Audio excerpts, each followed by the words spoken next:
নমস্কার। কথায় কথায় কথামৃত অনুষ্ঠানের 103তম পর্বে আপনাদের স্বাগত। আপনারা এই অনুষ্ঠান দেখছেন প্রাণারাম ইউটিউব চ্যানেলে, যেখানে সপ্তাহে 6 দিন সোম থেকে শনিবার সম্প্রচারিত হচ্ছে কথায় কথায় কথামৃত, আর রবিবার থাকছে শ্রীরামকৃষ্ণের একজন পার্ষদের পুণ্য জীবন প্রসঙ্গ। সবকটি অনুষ্ঠানই শুরু হচ্ছে রাত 9টার সময়। শ্রী শ্রী রামকৃষ্ণ কথামৃততে আমরা আগের দিন ছিলাম 8ই এপ্রিল 1883 প্রসঙ্গে, যেদিন শ্রীরামকৃষ্ণ দক্ষিণেশ্বরে তার ঘরে উপবিষ্ট হয়ে ধর্ম প্রসঙ্গ করছিলেন বা কথামৃত পরিবেশন করছিলেন। আজকেও আমরা সেই দিনেই থাকব এবং সম্ভবত আজকে ওই দিনের প্রসঙ্গের পরিসমাপ্তি হবে। তাই গতকাল যে জায়গাটাতে পর্যন্ত আমরা থেমেছিলাম, যেখানে দেখছিলাম যে শ্রীরামকৃষ্ণ উপদেশ দিচ্ছিলেন কি অসাধারণভাবে, এবং সেই উপদেশের মধ্যে অধরবাবুকে আমরা পেয়েছিলাম সেখানে ঘরের মধ্যে, শ্রীরামকৃষ্ণের পরম ভক্ত অধরবাবু, এবং তিনি তার এক বন্ধুকে নিয়ে এসেছেন, যে বন্ধু পুত্র শোকে সন্তপ্ত। তার শোক নিবারণের জন্য শ্রীরামকৃষ্ণ যা বলছিলেন সেই অমীয় বাণী, সেইগুলি আমরা গতকাল শ্রবণ করেছি। তার পরের প্রসঙ্গে আমরা আজকে প্রবেশ করব শ্রী শ্রী রামকৃষ্ণ কথামৃততে, যার সূচনায় কথামৃতকার শ্রী মহেন্দ্রনাথ গুপ্ত বা শ্রীম উদ্ধৃত করছেন, তব কথামৃতং তপ্ত জীবনং কবিভিরীড়িতং কল্মষাপহং শ্রবণ মঙ্গলং শ্রীমদাততং ভুবি গৃণন্তি ये ভূরিদা জনাঃ। ঠাকুর অধরের সঙ্গে তার ঘরের উত্তরের বারান্দায় দাঁড়াইয়া কথা কহিতেছেন, এই কথা মাস্টারমশাই লিখলেন। তো এইবারে আগে পর্যন্ত ঘরের মধ্যেই ঠাকুর শ্রীরামকৃষ্ণ ছিলেন, আমরা সেটি শুনেছি, একাধিকবার সেই প্রসঙ্গ স্মরণ করেছি আমরা। এইবারে ঘরের উত্তরের বারান্দায় দাঁড়িয়ে কথা হচ্ছে, শ্রীরামকৃষ্ণ কথা বলছেন অধরবাবুর সঙ্গে। ঘরের উত্তরের বারান্দা মানে এখনকার দিনের দিক থেকে ভাবতে গেলে যে ঠাকুরের ঘর থেকে বেরিয়ে নহবতের দিকে যেতে গেলে মাঝখানে ওই একটি মন্দির রয়েছে, কিন্তু ওই ঠাকুরের ঘর থেকে নহবতের দিকে যেতে গেলে যে ছোট্ট বারান্দাটি পড়ে সেটি হচ্ছে উত্তরের বারান্দা। তো মাস্টারমশাই লিখছেন, ঠাকুর অধরের সঙ্গে তার ঘরের উত্তরের বারান্দায় দাঁড়াইয়া কথা কহিতেছেন। শ্রীরামকৃষ্ণ অধরের প্রতি, তুমি ডিপুটি, এ পদও ঈশ্বরের অনুগ্রহে হয়েছে, তাকে ভুলো না, কিন্তু যেন সকলের এক পথে যেতে হবে, এখানে দুদিনের জন্য। তো অধরবাবুর বন্ধুর উদ্দেশ্যে তো আগে কথা বলেছেন, এবার অধরবাবুকে বলছেন যে তুমি ডিপুটি মানে ডেপুটি ম্যাজিস্ট্রেট, তো পদের দিক থেকে ভাবতে গেলেন এ পদও ঈশ্বরের অনুগ্রহে হয়েছে। তার মানে অধরবাবুর শিক্ষার জন্য শ্রীরামকৃষ্ণ এই কথাটি বলছেন যে তোমার ক্ষেত্রে ওইটা খাটে। কোনটা? ওই যে ওর বন্ধু সারদাচরণ বাবুকে শ্রীরামকৃষ্ণ বলেছেন জগতের অনিত্যতার কথা বলেছেন, এখন অধরবাবুর কাছে বলছেন যে এ পদও ঈশ্বরের অনুগ্রহে হয়েছে, তাকে ভুলো না। তো অধরবাবুর ডেপুটি ম্যাজিস্ট্রেট, আমাদের ভাবতে আকৃষ্ট বোধ করি আমরা এই প্রসঙ্গের দিকে, যে একজন ডেপুটি ম্যাজিস্ট্রেট তাকে কিন্তু শ্রীরামকৃষ্ণ বলছেন যে এ পদও ঈশ্বরের অনুগ্রহে হয়েছে। তো তিনি শ্রীরামকৃষ্ণ ভগবান অবতার রূপে আবির্ভূত হয়েছেন পৃথিবীতে, তিনি জগৎ গুরু, এইভাবে যখন আমরা দেখছি তখন তো মনে হচ্ছে যে হ্যাঁ তিনি তো বলবেনই, প্রয়োজনীয় কথাগুলো তো এইভাবেই আসার কথা। কিন্তু 2020-তে দাঁড়িয়ে আমরা ভাবছি যে শ্রীরামকৃষ্ণকে যেভাবে আমরা দেখছি এটি 1883 প্রসঙ্গ। তখন শ্রীরামকৃষ্ণের ওরকম জগৎব্যাপী পরিচিতি, খ্যাতি, প্রতিষ্ঠার প্রসঙ্গ নেই স্বাভাবিকভাবেই। তাহলে সেই সময়ে তিনি একজন ডেপুটি ম্যাজিস্ট্রেটের সঙ্গে কথা বলছেন, সেই শ্রীরামকৃষ্ণ যিনি বাল্যকালে কামারপুকুরে আপন মনে খেলেছেন, গদাধর রূপে বেরিয়েছেন, পাঠশালার মধ্যে থাকেনি, প্রায় নামমাত্র একটু পাঠশালার বিদ্যা লাভ করেই চলে এসেছেন যে চালকলা বাঁধা বিদ্যা আমি শিখব না। সুতরাং লৌকিক দিক থেকে দেখতে গেলে, পড়াশোনার দিক থেকে দেখতে গেলে, খাতায় কলমে যাকে বলে সেই দিক দিয়ে কিচ্ছু বলবার মতো নেই। সেই তিনি তার কাছে অধরবাবু এসেছেন, এবং এই আশাটি নিয়েও মাস্টারমশাই লিখেছেন যে অধরবাবু তার বন্ধুকে নিয়ে এসেছেন, সারদাচরণ বাবু, তিনি পুত্রশোকে সন্তপ্ত, এইসব লিখেছেন। লিখে তারপরে লিখেছেন যে অধরের নিজেরও ঠাকুরকে দেখিবার অনেক দিন হইতে ইচ্ছা ছিল। তাহলে ওই ডেপুটি ম্যাজিস্ট্রেট তিনি ঠাকুরের কাছে আসার জন্য আকর্ষণ বোধ করছেন, আর ঠাকুর কিন্তু তাকে যেটা বলছেন সেটা একেবারে পরিষ্কার করে বলছেন, কিন্তু একটু অভাবনীয় প্রসঙ্গ, যে তাকে বলছেন এ পদও ঈশ্বরের অনুগ্রহে হয়েছে। তাহলে ওই প্রথাগত শিক্ষায় কিছু বলবার নেই যার ক্ষেত্রে, সেই শিক্ষা যিনি তার মধ্যে নিজেকে রাখেননি, সেই তিনি একজন সেকালে ডেপুটি ম্যাজিস্ট্রেটকে বলছেন এ পদও ঈশ্বরের অনুগ্রহে হয়েছে। এটিকে লৌকিক দিক থেকে যখন আমরা দেখছি, তখন আমাদের ভাবতে ভালো লাগছে যে এর মধ্যে দৃষ্টান্ত রয়েছে, অনুকরণযোগ্য কিছু রয়েছে। সেটি কি? ঈশ্বরীয় ভাবে যখন কেউ ভাবিত হচ্ছেন, আমরা যদি শ্রীরামকৃষ্ণকে এখানে মানুষের রূপে দেখি, ঈশ্বর ভাবে যদি তাকে কেউ দেখেন তাহলে তো চমৎকার। আবার মানুষের রূপে দেখলেও অনেক কিছু পাওয়া। মানুষের ভাবে দেখলে, যে যিনি কিনা ওই পাঠশালার বিদ্যা সাঙ্গ করতে চাইলেন না, বেরিয়ে চলে এলেন, তিনি যখন বলছেন যে এ পদও ঈশ্বরের অনুগ্রহে হয়েছে, অনুগ্রহ কথাটি বলছেন, শুধু ইচ্ছায় বলছেন না, যে প্রসঙ্গটির মধ্যে জোর এসে যাচ্ছে কত, যে ঈশ্বরের অনুগ্রহে হয়েছে, এটি যখন বলছেন তখন আমাদের কাছে যে সত্য আসছে, যে বার্তা, যে আলোক আসছে, সেটি হচ্ছে ঈশ্বরীয় ভাবে যখন কেউ দীপ্ত হয়ে রয়েছেন। শ্রীরামকৃষ্ণই বলেছেন যে বাগবাদিনীর একটি কিরণ এলে পণ্ডিতগুলোকে কেঁচোর মতো দেখি।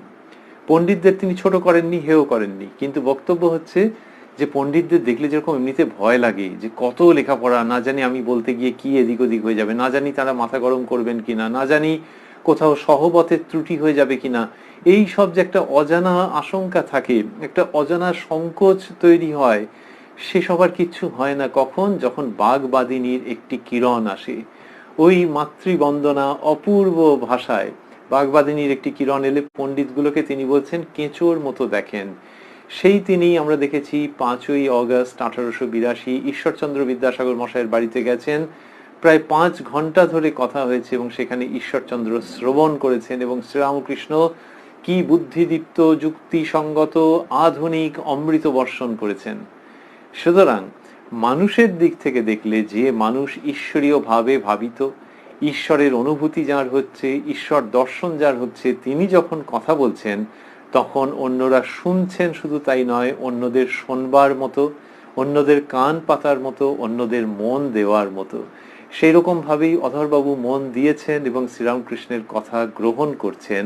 আর তিনি এই বড় কথাটি বলছেন যে এ পথও ঈশ্বরের অনুগ্রহে হয়েছে। আবারও ভাবছি, ঈশ্বরের অনুগ্রহে তুমি এই পথ পেয়েছো, এই পদ পেয়েছো, এ তো যে কেউ বলতে পারেন, কিন্তু যিনি বলছেন 1883-তে দাঁড়িয়ে যদি ভাবা যায় যে তিনি কে, তার সমাজে প্রতিষ্ঠা কতটা, তাকে কত আর গণ্যমান্য ব্যক্তি মানছেন। কেশববাবু এসেছেন, কিন্তু তার জন্যে অধরবাবুকে যে মাথা নিচু করতে হবে তার তো কোনো মানে নেই। সুতরাং সবটা ঈশ্বরীয় শক্তিতে হচ্ছে। শুধু এই ঈশ্বরীয় শক্তির মধ্যে অসামান্য প্রেম আছে, অসামান্য সহানুভূতি আছে। শুধু যে শক্তির দ্বারা একজনকে প্রভাবিত করে এই কথাগুলি বলা হচ্ছে তা নয়, খুব সহানুভূতির সঙ্গে শক্তির উদ্গীরণ হচ্ছে, সহানুভূতির সঙ্গে শক্তি উৎসারিত হচ্ছে।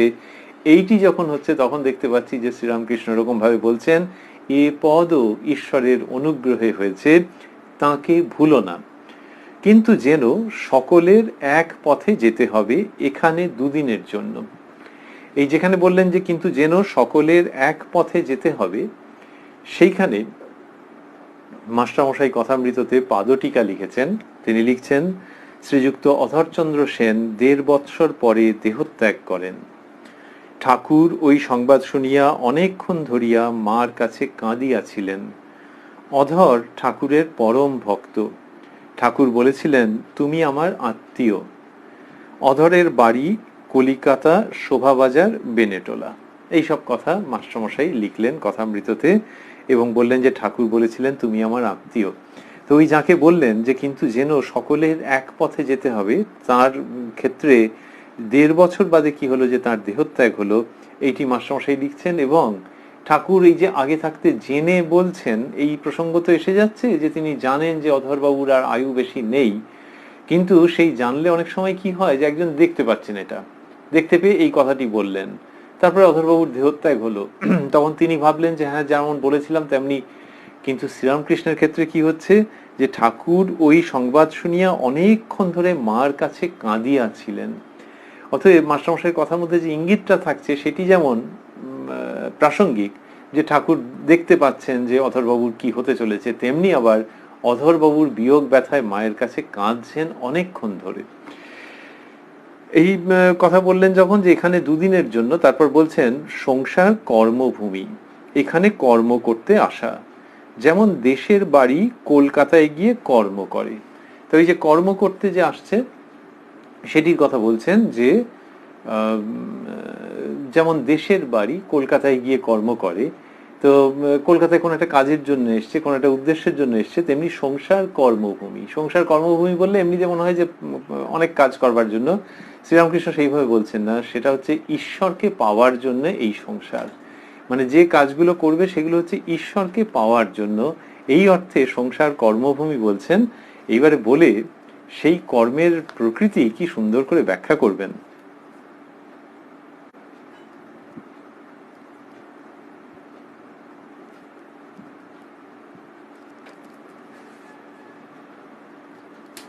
বলছেন যে কিছু কর্ম করা দরকার সাধন, তাড়াতাড়ি কর্মগুলি শেষ করে নিতে হয়। শ্যাকরারা সোনা গলাবার সময় হাঁপড় পাখা চোং দিয়ে হাওয়া করে, যাতে আগুনটা খুব হয়ে সোনাটা গলে। সোনা গলার পর তখন বলে তামাক সাজ, এতক্ষণ কপাল দিয়ে ঘাম পড়ছিল, তারপর তামাক খাবে। তা বললেন যে ওই কর্ম করা দরকার সাধন, ওই যে সংসারে এসছে সেটা হচ্ছে যে ঈশ্বর লাভের জন্য যে কর্ম, সেই কর্ম করতে হবে, সেটির কথা বলছেন। এবং সেটিকে বলছেন যে সেটিরই নাম সাধন।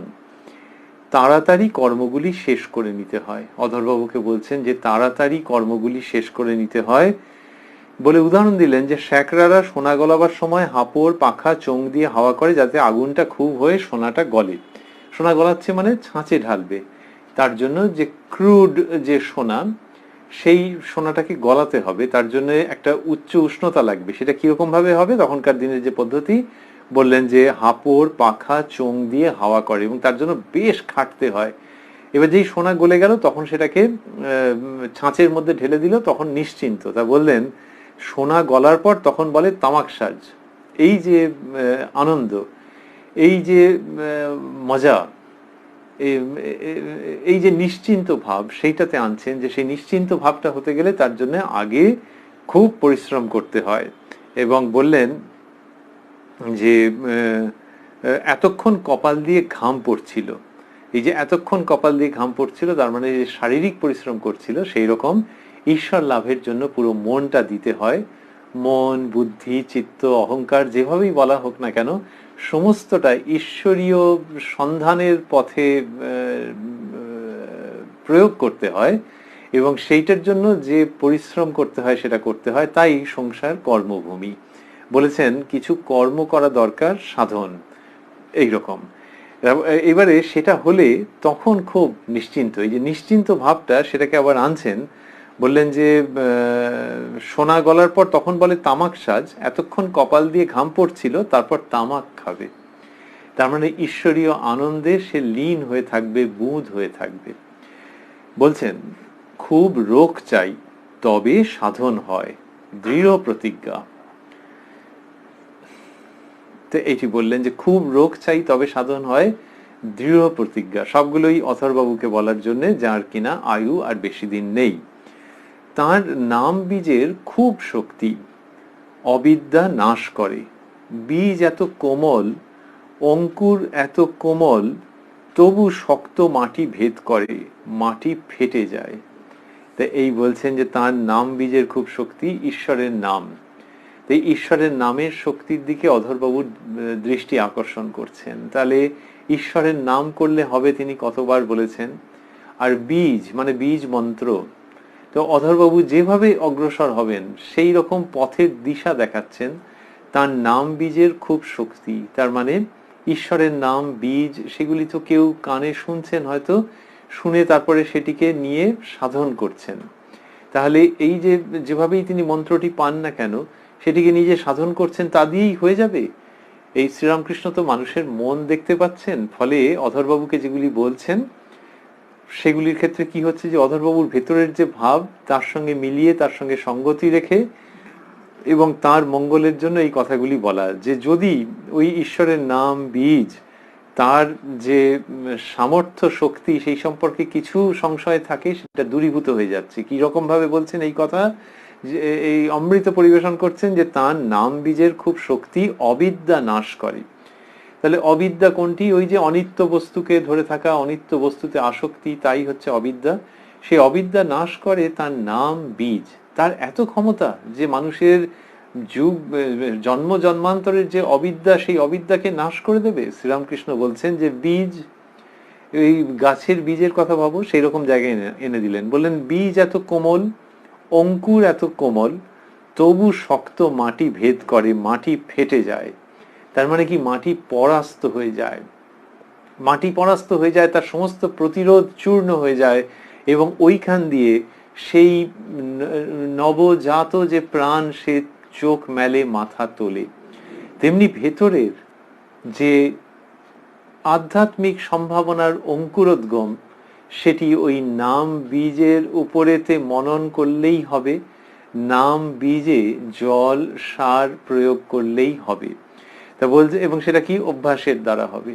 তো তার নাম বীজের খুব শক্তি অবিদ্যা নাশ করে। কি অসাধারণ ভাবে দিয়েছেন যে অবিদ্যা নাশ করে, তার সঙ্গে হচ্ছে মাটি ফেটে যায়।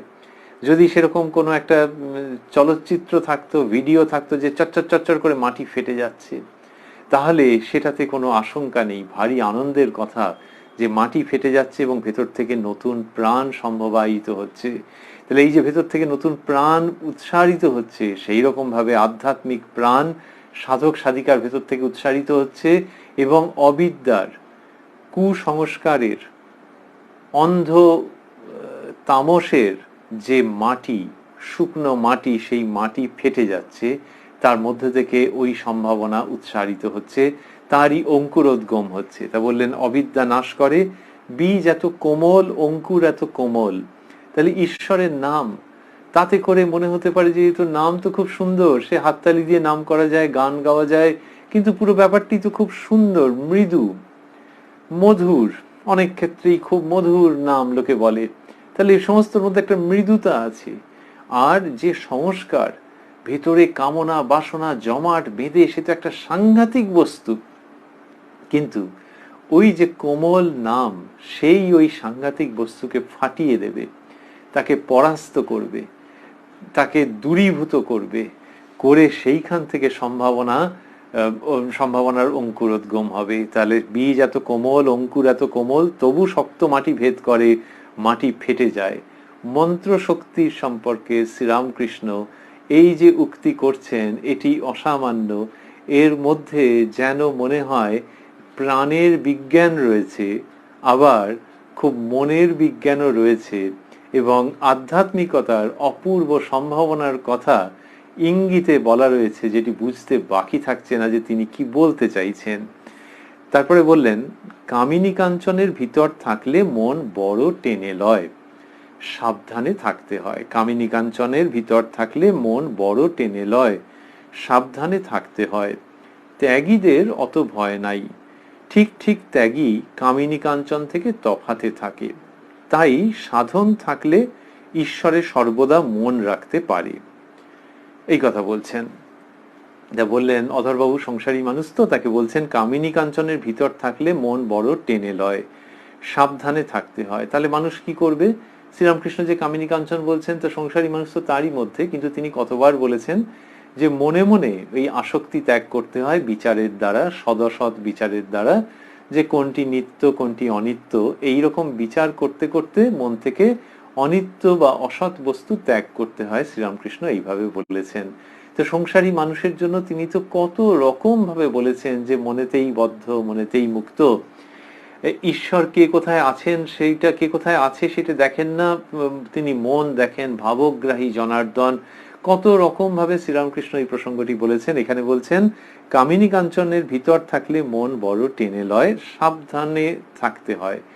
আর ওই যে ভিতরে থাকা আর সেইখানেতে যে আশঙ্কা, আর একটু বাইরে থাকা, সেই প্রসঙ্গে বলেছেন মাঝে মাঝে নির্জন বাস। এই মাঝে মাঝে নির্জন বাস হলে কি হয়, যে মন রূপ যে দুধ, তার থেকে মাখন তোলা যায়, সেটিকে সংসার জলের মধ্যে রাখা যায়, সেটি ভাসবে। তা না হলে দুধে জলে একাকার হয়ে যাবে।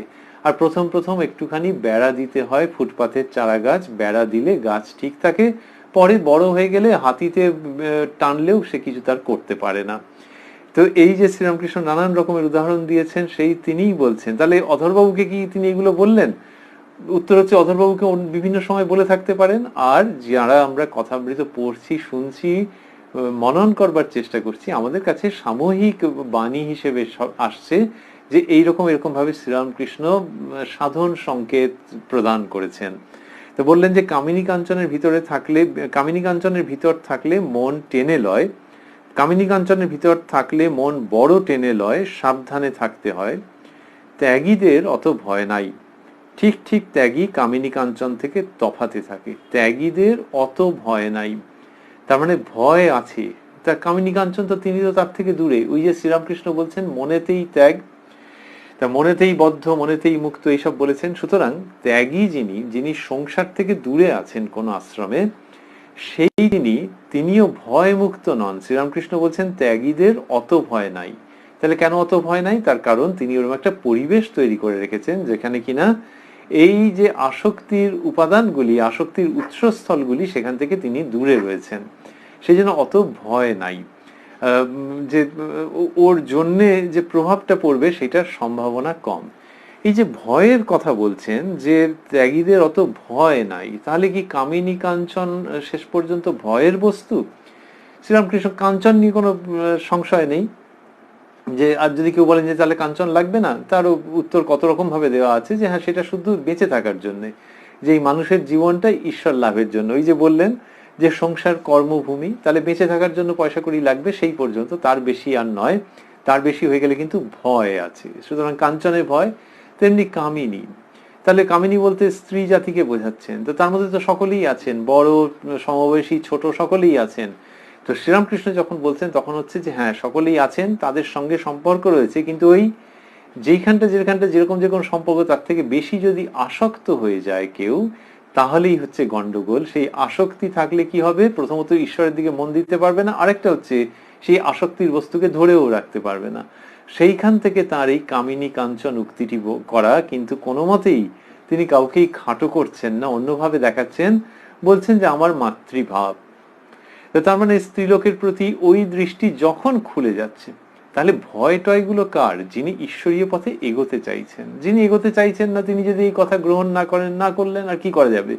কিন্তু ভয় মানে অনেক সময় কেউ কেউ আধুনিক কালে ভেবেছেন, এবং সেটা খুবই অল্প বুদ্ধি থেকে, যে ভয় মানে বুঝিবা তাদের পরিহার করার কথা বলা হচ্ছে, তারা দ্বিতীয় শ্রেণীর এরকম বলা হচ্ছে। সেরকম একেবারেই নয়। শ্রীরামকৃষ্ণ দেখাচ্ছেন যে কোন দৃষ্টিতে দেখতে হবে, এবং সেইখান থেকে ওই ভয় রয়েছে। যখন খেলোয়াড় কেউ খেলতে যাচ্ছেন, একটা দল যাচ্ছে বাইরে খেলতে, অন্য রাজ্যে, অন্য দেশে, সেখানে যিনি দলের ম্যানেজার, যিনি দলের অধিনায়ক, ব্যবস্থাপক যিনি, অধিনায়ক যিনি, তিনি ভয়ে আছেন। কি ভয়? না এই যে ছেলেদেরকে নিয়ে এসছি, এরা যেন ঠিক ঠিক মতো অভ্যাস করে, ঠিক ঠিক মতো জীবনযাত্রার মধ্যে থাকে, দুম করে শহরে বাজার টাজার করতে না বেরিয়ে যায়, অনেক রাত্রি করে না ফেরে, যা পারলো খেয়ে এলো, সেরকম ভাবে যেন না করে। ভয় লাগছে। কেন ভয়? তো এরা কি সাধু সন্ন্যাসী নাকি? না, ভয় ওই জন্যই যে যদি উল্টো পাল্টা খায়, অনেক রাত্রিরে ফেরে, অনেক রাত্রি অব্দি জেগে থাকে, তাহলে খেলাটা পণ্ড হয়ে যাবে, টুর্নামেন্টে হারবে, লোকে হাসবে। সুতরাং ওটা ভয় আছে। তাহলে সুতরাং এই খেলার মাঠে ভালো ফল করবার জন্যে যদি তাদেরকে অত সতর্ক জীবনযাপন করতে হয়, যে লোকে ভাবে বাবা এই যেরকম ভাবে আছে একটা নিয়মের মধ্যে, এই তো সেই সাধু সন্ন্যাসীর মতো, তাহলে সেটা যদি সত্যি হয়ে থাকে, তাহলে যিনি ঈশ্বরীয় পথে এগোবেন তার সংযমের প্রশ্ন থাকবে না, তার ভয়ের প্রশ্ন থাকবে না। তো যিনি ওই পথে এগোননি, তার সংযমও নেই, ভয়ও নেই। কিন্তু যিনি ওই পথে এগোচ্ছেন, শ্রীরামকৃষ্ণ বলছেন ঈশ্বর দর্শনই মানুষ জীবনের উদ্দেশ্য, তার ভয় রয়েছে। যে যতক্ষণ না ঠিক ঠিক দৃষ্টিতে দেখতে পাওয়া যাচ্ছে, ততক্ষণ পর্যন্ত ভয়, সেই ভয়টা আসলে কাকে? আসলে নিজেকে। যে নিজের ভেতরে যে ভাবটা রয়ে গেছে হয়তো, সেটাকে ভয়। কারণ বাইরের জগৎ আর কি করতে পারে, কিন্তু নিজের ভেতরে একই খাবারের জিনিস শোকেশে রয়েছে, কেউ দেখে ভাবলো যে আর আজকে যা থাকে কপালে খেয়ে ফেলতে হবে, আরেকজন ওটা দেখলো, দেখে ভাবলো যে এটা আগে খেতাম বলে, এই কিটকিটে মিষ্টি এখন খেলেই শরীর খারাপ হয়ে যাবে। তাহলে এই বস্তুটার মধ্যে ভয় নয়, ভয়টা হচ্ছে নিজের ভেতরে যে ভাবটা আছে, সেটাকে যদি সংযত করা যায় তাহলে ঠিকঠাক হয়ে যায়। তো শ্রীরামকৃষ্ণ যখন ভয়ের কথা বলছেন, তখন সেই দৃষ্টিতে যখন আমরা দেখছি, আর কোনো অসুবিধা থাকার কথা নয়। তো তিনি বলছেন যে ওই যে ভয়, ত্যাগীদের অত ভয় নাই, তারা ওই শোকেস থেকে দূরে রয়েছে, কিন্তু তবু মনের মধ্যে যেটুকুনি আছে সেটুকুনিকেও সরিয়ে ফেলতে হবে, তাহলে হচ্ছে ঠিক ঠিক। এবং তখন তার যে দেখার দৃষ্টি কামিনী কাঞ্চন, সেটা তো থাকেই। তো তাকেও তো যদি তাকে গিয়ে একটুখানি দোকান থেকে কিছু কিনে নিয়ে আসতে হয়, তাহলে তার পয়সা কি না নিয়ে গেলে হবে? কিন্তু ওই যে তখন এইগুলির সঙ্গে যে সম্পর্ক, সেটা নতুন ভাবে তৈরি হয়, রিডিফাইন্ড হয়, এবং সেটি খুব উচ্চ স্তরের। তো সেইখানে শ্রীরামকৃষ্ণ বলছেন ত্যাগীদের অত ভয় নাই। তাহলে তাদের কি কোনটুকুনি বাকি রয়েছে? মনের দিক থেকে ওটা ত্যাগ করা। ঠিক ঠিক ত্যাগী কামিনী কাঞ্চন থেকে তফাতে থাকে, তাই সাধন থাকলে ঈশ্বরে সর্বদা মন রাখতে পারে। খুব সুন্দর করে বলা, এত যুক্তিসঙ্গত কথা, কিন্তু যুক্তিগুলি এমন সুন্দর করে খাঁজে খাঁজে দেওয়া আছে, অক্লেশে দেওয়া আছে, এবং সেটিকে ভাবতে গেলেও কোনো ক্লেশ তৈরি হয় না। যেরকম বললেন যে ঠিক ঠিক ত্যাগী কামিনী কাঞ্চন থেকে তফাতে থাকে, তাই সাধন থাকলে ঈশ্বরে সর্বদা মন রাখতে পারে। অর্থাৎ কামিনী কাঞ্চন থেকে তফাতে থাকলেই যে ঈশ্বরে মন থাকবে তা নয়, তার জন্য আবার নিজেকে একটুখানি প্রয়োগ করতে হবে, নিজেকে অ্যাপ্লাই করতে হবে, তাই সাধন থাকলে। সুতরাং সাধনার জায়গাটা রয়েছে। এবার সেই ব্যক্তি যদি সংসারের মধ্যে মজে থাকে, তাহলে ঈশ্বরে মন রাখা কষ্টকর, কিন্তু সাধনা রয়েছে, আর ওই সংসার থেকে দূরে রয়েছেন যে ত্যাগী, তার ক্ষেত্রে হচ্ছে ঈশ্বরে সর্বদা মন রাখতে পারে। এর মধ্যে দিয়ে এইটার বার্তা রয়ে গেল যে যদি কেউ সংসার ত্যাগ করে দূরে থাকেন, চমৎকার, কিন্তু তার মানেই যে তার ঈশ্বর লাভ হয়ে যাবে, এটা যেন তিনি না ভাবেন। কেননা তাঁরও সাধন করতে হবে ওইটাকে বজায় রাখবার জন্য। কোনটাকে? ওই যে সংসার থেকে দূরে থাকার যে ইচ্ছা, সেইটাকে বজায় রাখার জন্য, আর মনের মধ্যেকার সংস্কার দূর করতে হবে, এই ব্রত বজায় রাখার জন্য তাকে সাধন করতে হবে। এই শ্রীরামকৃষ্ণের কথার মধ্যে এই সমস্ত থেকে যাচ্ছে। ঠিক ঠিক ত্যাগী, তিনি বলছেন তারপরে কি সুন্দর করে বলছেন, ঠিক ঠিক ত্যাগী যারা সর্বদা ঈশ্বরে মন দিতে পারে, তারা মৌমাছির মতো কেবল ফুলে বসে মধু পান করে। সংসারে কামিনী কাঞ্চনের ভিতরে যে আছে তার ঈশ্বরে মন হতে পারে, আবার কখনো কখনো কামিনী কাঞ্চনেও মন হয়। যেমন সাধারণ মাছি সন্দেশেও বসে, আবার সন্দেশেও বসে, আর পচা ঘায়েও বসে, বিষ্ঠাতেও বসে। এরকম ভাবে তিনি বললেন ওই ঠিক ঠিক ত্যাগীর সঙ্গে সংসারের কথায় বললেন যে সংসারে কামিনী কাঞ্চনের ভিতরে যে আছে। এই যে শ্রীরামকৃষ্ণ যে বলছেন, এখানে দেখা যাবে যে সংসারী শব্দটি যখন তিনি ব্যবহার করেছেন, সতর্কভাবে করেছেন। এইখানে মৌমাছি আর মাছির যে উদাহরণ দিচ্ছেন, সেটি তো বোঝা যাচ্ছে একরকম, যে মৌমাছি কেবল ফুলে বসে মধু পান করে, আর মাছি কি করছে, তার সন্দেশেও বসে, আর পচা ঘায়েও বসে, বিষ্ঠাতেও বসে, এটি তো বললেন। এইবার এই মাছির প্রসঙ্গটা কার সম্বন্ধে এলো? বললেন সংসারে কামিনী কাঞ্চনের ভিতরে যে আছে। সংসারী বললেই তো হতো। সংসারী বললে অনেক সময় হতে পারে কি, যে সংসারের মধ্যে যে আছে, যিনি বিবাহ করেছেন, সেই ব্যক্তিই সংসারী, এবং তার সম্বন্ধে এটা বলা হচ্ছে। শ্রীরামকৃষ্ণ কিন্তু সেইভাবে বলছেন না। যদি কোথাও পাওয়া যায় যে তিনি সংসারী বলেছেন, তাহলে সেটা এই অর্থে যে যে কামিনী কাঞ্চনের মধ্যে পুরো একেবারে রয়ে গেছে। সেটা আমরা কি করে বুঝছি? তার কারণ এইখানে যেমন পরিষ্কার করে বললেন, অন্যত্র বলার ভঙ্গিটি তাই। সংসারী যে কিনা সংসারে রয়েছে, তাকে তিনি কখনো ওইরকম তার প্রতি অঙ্গুলি নির্দেশ করছেন না যে এর হবে না বা এর হওয়া খুব শক্ত। তিনি যেটা দেখাচ্ছেন যে সংসারে আছে, কিন্তু আরেকটু দেখো তো যে কামিনী কাঞ্চনের মধ্যে আছে কিনা, বা তিনি পরিষ্কার করে বুঝিয়েছেন আরো সুন্দর করে যে ওই কাম কাঞ্চন তার মধ্যে আছে কিনা। তাহলে কামিনী কাঞ্চনের মধ্যে রয়েছে এবং ওইটা নিয়ে খুব মজার মধ্যে আছে, এইটা একটা হলো, কিন্তু তারপরেও সেই দেখাটা সম্পূর্ণ হলো না, কারণ ওটা এমনি মনে হতে পারে, কিন্তু আসলে তার ভেতরে কিচ্ছু নাই। সুতরাং এখানে যেটা বলছেন তিনি, আমরা এখান থেকেই জানছি তার মনোভাবের প্রসঙ্গটি আমাদের নজরে আসছে এবং আমাদের আগ্রহ হচ্ছে। তিনি বলছেন সংসারে কামিনী কাঞ্চনের ভিতরে যে আছে তার বলে বাকিটা যাচ্ছে। তাহলে কামিনী কাঞ্চনের ভিতরে, এখন যদি কেউ বলে যে এর ভেতরেই রয়েছে, তার মানে একটুখানি আর একটু নির্দিষ্ট করা হলো যে সংসারে ওর মধ্যেই রয়েছে। তাহলে যদি আবারও ভাবি যে সংসারে থাকলে তো কামিনী কাঞ্চনের মধ্যেই থাকবে, কিন্তু শুধু সংসারই যখন বলেননি, একটু ব্যাখ্যা মুখে গেছেন, একটু বিস্তারিত ভাবে বলছেন, তার মানে ইঙ্গিতটা থাকছে যে কামিনী কাঞ্চনের মধ্যে স্বেচ্ছায় রয়েছে, লোকে যেমন বলে যে এক গলা অবধি রয়েছে, এই যে ব্যক্তি, তাকে তুমি সংসারী বলবে কি কি বলবে, কিন্তু সংসারের মধ্যে যে ওরকম ভাবে, অর্থাৎ সংসারী বলতে যে বিবাহিত মানুষকে সাধারণত বোঝানো হয়, তার উপরে এরকম একটা ব্ল্যাঙ্কেট কভারের মতো শ্রীরামকৃষ্ণ দিচ্ছেন না, বলছেন সংসারে আছে আর এই কামিনী কাঞ্চনের মধ্যে রয়েছে, সেই লোকগুলির কথা বলছেন। এবং তার মধ্যেও কি সুন্দর করে বলে, সেই প্রসঙ্গটা কোথায় গিয়ে যাচ্ছে, কোথায় গিয়ে কেন্দ্রীভূত হচ্ছে, বলছেন সংসারে কামিনী কাঞ্চনের ভিতরে যে আছে তার ঈশ্বরে মন হতে পারে, আবার কখনো কখনো কামিনী কাঞ্চনেও মন হয়। তাহলে এই উক্তিটিকে দেখবার দুটি দিক আছে, একটা হচ্ছে যে দেখো কি জ্বালাতন, বলো দেখি, ঈশ্বরে মন হয়েছে আবার কামিনী কাঞ্চনেও মন হয়েছে, ঠিকই তো উনি বলেছেন, তো তার তো সব কথাই ঠিক। আবার অন্য একটা দিক রয়েছে, তাহলে যখন বলা হচ্ছে যে ঈশ্বরে মন রয়েছে আবার কামিনী কাঞ্চনেও মন রয়েছে, তখন এটা শেষ পর্যন্ত কি ধরনের বাক্য, একটা নেগেটিভ, নেতিবাচক একটা বাক্য, যে দেখো দেখিনি আবার ওই সব দিকেও মন দিয়েছে, এই কথাটি উনি বলছেন। কিন্তু এটি ইতিবাচক বাক্য বটে অন্য দিক থেকে দেখতে গেলে। সেটা হচ্ছে যে মানুষটার কামিনী কাঞ্চনে মন রয়েছে, কামিনী কাঞ্চন তিনি পুরুষ ভক্তদের কাছে বলেছেন, স্ত্রী ভক্তদের কাছে একই রকম ভাবে পুরুষ ও কাঞ্চন সম্পর্কে পই পই করে সতর্ক করেছেন, যারা কিনা ঈশ্বরের দিকে এগোতে চাইবেন। তো স্বামী বিবেকানন্দ সবটাকে এক ব্র্যাকেটের মধ্যে নিয়ে এসে কাম কাঞ্চন বলেছেন। তাহলে কাম কাঞ্চনের মধ্যে শ্রীরামকৃষ্ণের সন্তান এটি শেখাচ্ছেন, কাম কাঞ্চনের মধ্যে যার মন রয়েছে তার সম্বন্ধে এই বাক্যের প্রথমাংশে কি রয়েছে, যে তার ঈশ্বরে মন হতে পারে। বাক্যটা শুরু হয়েছিল সংসারে কামিনী কাঞ্চনের ভিতরে যে আছে তার ঈশ্বরে মন হতে পারে, আবার কখনো কখনো কামিনী কাঞ্চনেও মন হয়। উল্টো দিক থেকে যদি যাই, যে যার কামিনী কাঞ্চনেও কখনো কখনো মন হয়, তার ঈশ্বরেও মন হতে পারে।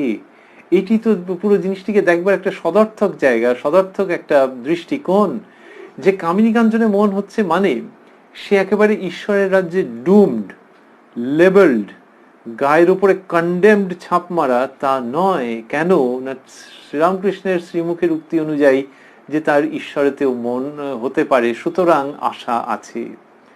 ডাক্তার যখন বলেন যে অবস্থাটা একটু সিরিয়াস কিন্তু আশা আছে, একটু একটু দেখা যাক দেখা যাক, এই আশা আছে যখন বলছেন, এইখানে ওইরকম ক্রিটিক্যাল নয় কিন্তু সিরিয়াস, আর আশা আছে, যেহেতু বাক্যটিকে আমরা অন্য দিক থেকেও দেখতে পারি এবং দেখতে চাই, যে এইরকমটা এরকমটা হচ্ছে, যে তারও ঈশ্বরে মন হচ্ছে। তার মানে যে সময়টাতে তার ঈশ্বরে মন হচ্ছে, শ্রীরামকৃষ্ণ সেইখানে জিজ্ঞাসার চিহ্ন তুলছেন না, he is not questioning, he is not asking, he is not debating that realization of god.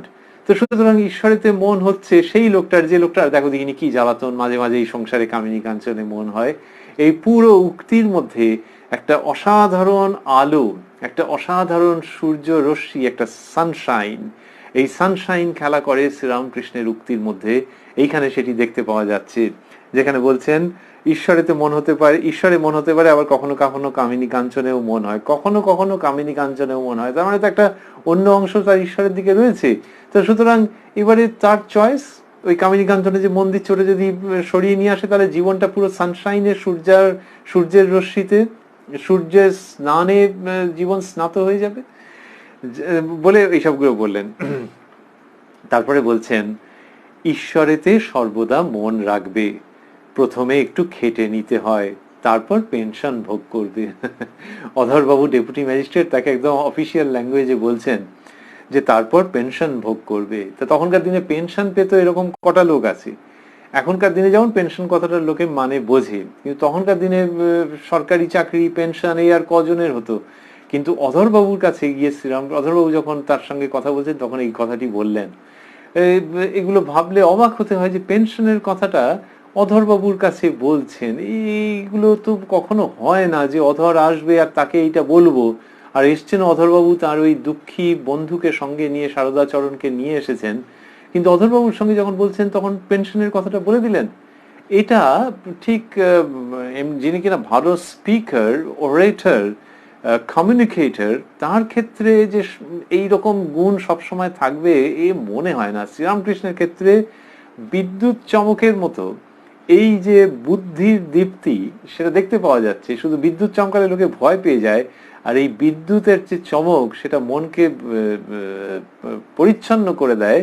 তার মধ্যে এমন একটা পবিত্রতার দীপ্তি আছে, সেটা দেখলে মনে হয় যে এটা কোনো সাধারণ বক্তার ব্যাপার নয়, ওই ভগবান স্বয়ং অবতীর্ণ হয়ে কথা বলছেন সেরকম ভাবে ভাবলে, অথবা তিনি যেরকম বলতে ভালোবাসতেন যে মা রাস ঠেলে দেন, যেরকম ভাবে ভাবা যাক না কেন ওই রকম একটা কিছু যোগাযোগ আছে। হঠাৎ করে অথর্ববাবুকে এটা বলে দিলেন, কিন্তু হঠাৎ করে হলেও প্রাসঙ্গিকের থেকেও প্রাসঙ্গিক। কি বলছেন? বলছেন ঈশ্বরেতে সর্বদা মন রাখবে, প্রথমে একটু খেটে নিতে হয়। তার মানে এই যে পুরো প্রসঙ্গ যাচ্ছে, যেখানে একটু আগেও বলেছেন কিছু কর্ম করা দরকার সাধন, তার মানে অধরবাবুকে ওইটিতে প্রবৃত্ত করতে চাইছেন। এই যে ঠাকুরের কাছে এসছেন, তার ভালো লাগে ঠাকুরের কথা শুনতে, আর তাকে বলছেন খাটতে হবে, তার মানে কি সাধনা করতে হবে। ওই যে বললেন নাম জপ করা, সম্ভবত সেই দিকটিতেই এগিয়ে দিতে চাইছেন। ওই যে বলছিলাম দুজনের মধ্যে কতটা কি হয়েছে আমরা তো পুরো জানি না, অধরবাবু ঠাকুরের কাছ থেকে কি পেয়েছেন পুরোটা তো জানি না, জানার কথাও নয়, কিন্তু ওই বললেন নামের খুব শক্তি, নাম বীজ, তার নাম বীজের খুব শক্তি, এই সব দিকে তাকে প্রবৃত্ত করতে চাইছেন, এবং ওই খেটে নিতে হবে। এই খেটে নেওয়ার কথাটাতে বলছেন আর একজন সরকারি কর্মচারী, তাকে বললে বেশ একটুখানি তাকে আশ্বাস দেওয়া হবে, তাকে উৎসাহ দেওয়া হবে যে একটু খাটলে কি হবে জানো, ঈশ্বরেতে সর্বদা মন রাখবে, প্রথমে একটু খেটে নিতে হয়, তারপর পেনশন ভোগ করবে। তো পেনশন মানে তো মজার ব্যাপার, যে হ্যাঁ একটা জীবন খুব খেটেছে বিশ্বস্ত ভাবে, এখন বসে বসে পেনশন পাচ্ছে, একবার যতদিন বাঁচবে। তো পেনশনের প্রসঙ্গ মানে মজাই মজা, যে অতদিন খেটেছে, একটা পোস্ট তৈরি হয়েছে, এখন সেই বর্ধিত হারে পেনশন, যে যে পদটা পর্যন্ত সে গেছে সেই পদের যা পেনশন হয়, সেই পোস্টের সঙ্গে কমেন্সুরেট যে পেনশন সেটি পাচ্ছে। সুতরাং ওই খাটাখাটনির ব্যাপারগুলো সার্থক। এই যে পেনশন নিশ্চিন্ত, সেইখানটাতে আকৃষ্ট করছেন, যে আগে সাধন করে নিলে, ওই যেরকম ভাবে তিনি বলেন যে ঈশ্বর লাভ, ঈশ্বর লাভ হয়ে গেলে তখন দেখবে মজা কাকে বলে, নিশ্চিন্ত হওয়া কাকে বলে, আনন্দ লাভ করা কাকে বলে। আমাদের শাস্ত্রে আছে যে কে তিনি বা কি তিনি, কি সেই বস্তু যা পেলে আর কিচ্ছু পাওয়ার ইচ্ছে থাকে না। এই যে কথা, সেটা হচ্ছে এই পেনশন।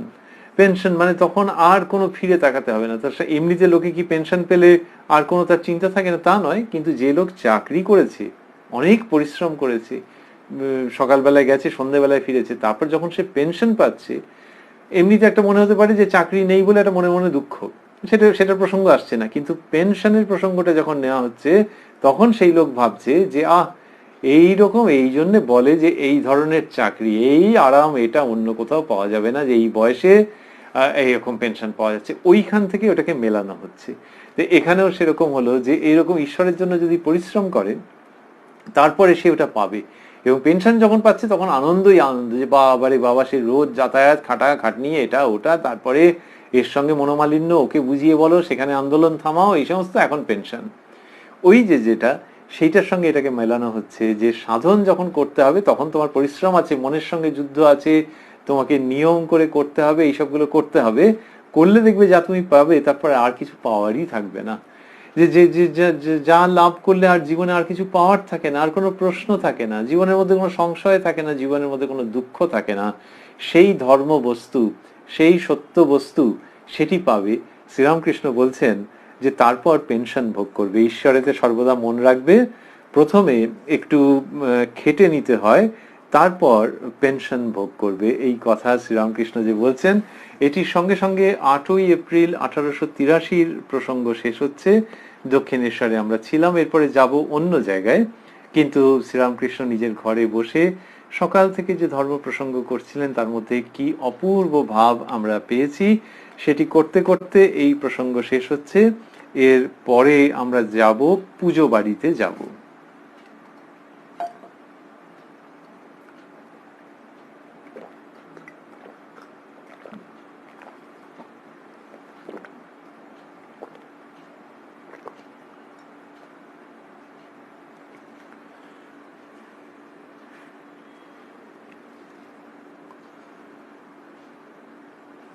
মাস্টারমশাই লিখছেন, সুরেন্দ্রের বাড়ির উঠানে ঠাকুর শ্রীরামকৃষ্ণ সভা আলো করিয়া বসিয়া আছেন, অপরাহ্ন বেলা 6টা হইল। উঠান হইতে পূর্বাশ্ব হইয়া ঠাকুর দালানে উঠিতে হয়। দালানের ভিতর সুন্দর ঠাকুর প্রতিমা, মার পাদপদ্মে জবা বিল্ল, গলায় পুষ্পমালা। মাও ঠাকুর দালান আলো করিয়া বসিয়া আছেন, আজ শ্রী শ্রী অন্নপূর্ণা পূজা। কি চমৎকার যে মায়ের নাম, দেবীর নাম একটু পরে করলেন, আর তার আগে বিবরণ দিলেন। মানে কৌতূহল হবে, তো আগ্রহ হবে যে আচ্ছা আচ্ছা আচ্ছা কি পুজো কি পুজো, কি ব্যাপারটা ঠিক, আচ্ছা কার পুজো। এই যে প্রথমেই উঠি না বলে সিন ওপেন আপ করাচ্ছেন কিরকম ভাবে, দৃশ্যের সূচনা হচ্ছে কিরকম ভাবে, সুরেন্দ্রের বাড়ির উঠানে। শ্রীযুক্ত সুরেন্দ্রনাথ মিত্র ঠাকুর কখনো কখনো সুরেন্দর, কখনো সুরেশ এরকম বলতেন, বইতেও লেখা হয়ে গেছে সুরেশ চন্দ্র মিত্র। তো সেই সুরেন্দ্রবাবুর বাড়িতে সুরেন্দ্রের, মাস্টারমশাই লিখছেন, সুরেন্দ্রের বাড়ির উঠানে ঠাকুর শ্রীরামকৃষ্ণ সভা আলো করিয়া বসিয়া আছেন, অপরাহ্ন বেলা 6টা হইল। তাহলে সন্ধ্যেবেলা 6টার সময় ঠাকুর শ্রীরামকৃষ্ণ সভা আলো করে বসে আছেন, ঠিক যেন থিয়েটারের একটি দৃশ্য, নাটকের একটি দৃশ্য, রঙ্গমঞ্চের একটি দৃশ্য, আস্তে আস্তে আস্তে আস্তে লাইট জ্বলে উঠছে এবং সেখানে এইরকম দেখা যাচ্ছে যে ঠাকুর বসে আছেন। আর লাইট কোথা থেকে জ্বলছে, ঠাকুরকে দেখতে পাওয়া মানেই হচ্ছে যে আলোকিত হয়ে যাচ্ছে, যে ঠাকুর শ্রীরামকৃষ্ণ সভা আলো করিয়া বসিয়া আছেন। তার মানে ভঙ্গিটি হচ্ছে যে সভায় যে আলো রয়েছে, তখন তো দ্বীপের আলো। কেউ যদি গিয়ে দেখেন যে শ্রীরামকৃষ্ণ ওখানে উপবেশন করেছেন, ওখানে বসে আছেন, উপস্থিত আছেন, শ্রীরামকৃষ্ণের কাছে তার সান্নিধ্যে কেউ রয়েছেন, কথা হচ্ছে কথা হচ্ছে, বেশ চারিদিক আলো ঝলমল করছে, এইবার কোনো কারণে আলো নিভে গেল, এখনকার দিনের হিসেবে লোডশেডিং হয়ে গেল, সমস্ত আলো নিভে গেল। কিন্তু ঠাকুর শ্রীরামকৃষ্ণ যেখানে রয়েছেন, একজন ভক্ত যদি বসে থাকেন তার মনে হবে কোনো অসুবিধা নেই, অন্ধকারের মধ্যে তিনি রয়েছেন কিন্তু তাতেও তিনি আলো করে রয়েছেন। এই তো আলো করে থাকার তাৎপর্য। আলো করে রয়েছেন, তার উপস্থিতি, তার দিব্য সান্নিধ্য, তার জন্য আর বাইরের আলো লাগে না, তিনি সব প্রকাশ। এই যে সব প্রকাশ, এই শব্দ কোথায় ব্যবহৃত হয়েছে? আত্মা সম্পর্কে আছে, যে তিনি নিজস্ব জ্যোতিতে ভাস্বর। এখন তার সঙ্গে প্রদীপ, তার সঙ্গে হ্যালোজেন লাইট, তার সঙ্গে আর্টিফিশিয়াল ইলুমিনেশন কোনো প্রসঙ্গই নেই। ওই জ্যোতির যখন কেউ দর্শন পাচ্ছেন তখন দেখছেন সেটি তীব্রতম, তবে তাতে চোখ ধাঁধিয়ে যায় না এবং সেটির দ্বারাই প্রকৃত দর্শন হয়। ওই জ্যোতিকে দর্শন মানেই ঠিক ঠিক, আর কিছু দেখা যেগুলো ছিল ওগুলো অসম্পূর্ণ ছিল।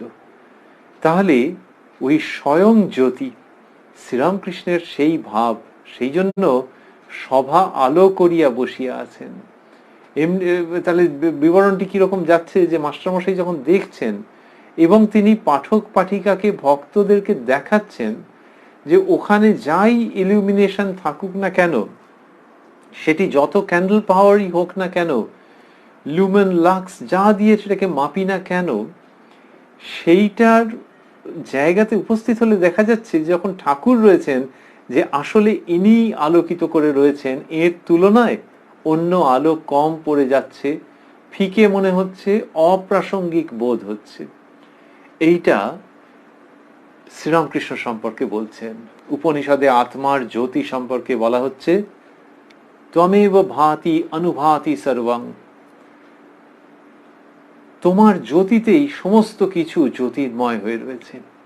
শ্রীরামকৃষ্ণের ক্ষেত্রে মাস্টারমশাই সেইটি আনছেন, কিন্তু অপূর্বভাবে বাংলা ভাষায় দিচ্ছেন, কিন্তু আসলে এটি দেব ভাষা, দেবতাকে বর্ণনা করবার জন্য ব্যবহৃত হয়েছে। বললেন, সুরেন্দ্রের বাড়ির উঠানে ঠাকুর শ্রীরামকৃষ্ণ সভা আলো করিয়া বসিয়া আছেন, অপরাহ্ন বেলা 6টা হইল। উঠান হইতে পূর্বাশ্ব হইয়া ঠাকুর দালানে উঠিত হয়। এই যে সভা আলো করিয়া বসিয়া আছেন, এর আরেকটি তাৎপর্য এক্ষুনি দেখব আমরা খুব শিগগিরই। বললেন উঠান হইতে পূর্বাশ্ব হইয়া ঠাকুর দালানে উঠিতে হয়, তার মানে সুরেন্দ্রবাবুর ঠাকুর দালানে উঠতে হচ্ছে পূর্ব দিকে মুখ করে।